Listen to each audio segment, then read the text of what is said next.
Well, we played to our plan early on, and for an hour it went okay. You know, the Barrow crowd were getting a bit despondent because we was breaking down a lot of their attacks and breaking on them. Now, you know, we had enough breaks to probably score one or two more. They had a few half chances and chances as well, as you would expect a team at the top of the league. But obviously disappointed to go 1-0 up and then go 2-1 down so quick.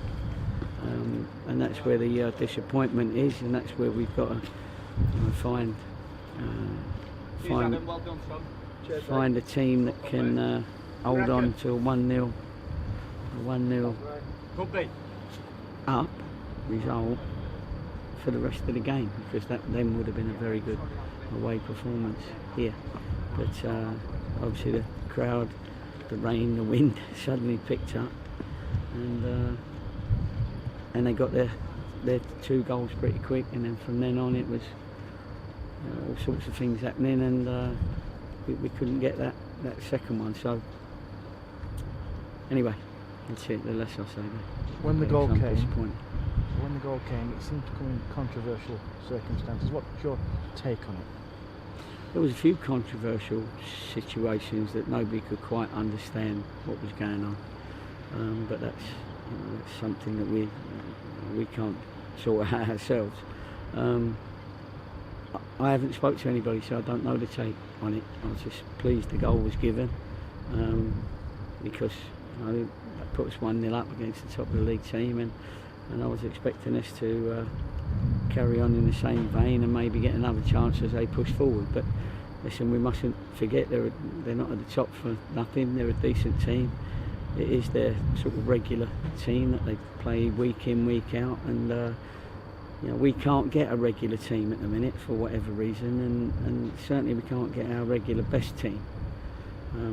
So I'm judging players now as to whether the ones that are out of contract will be offered a contract or not. You know, so that's obviously at this time of year.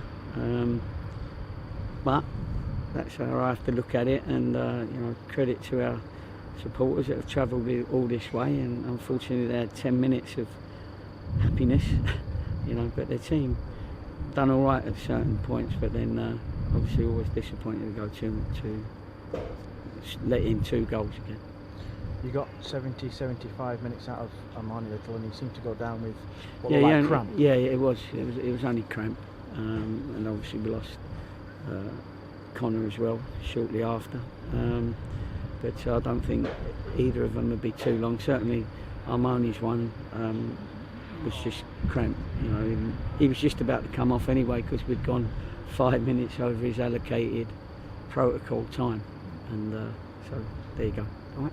Ben Whitfield limped off as well towards the end? Yeah, I think he just took a knock. I don't think he's too bad, but to be honest with you, we've got 2 weeks now before our next game, and it just means we got to try and put a longer run together. You know, I suppose Barrow haven't lost too many games here recently, so it's not a shock. They would have been favourites, but when we scored it looked like we were favourites, but they got themselves back in it.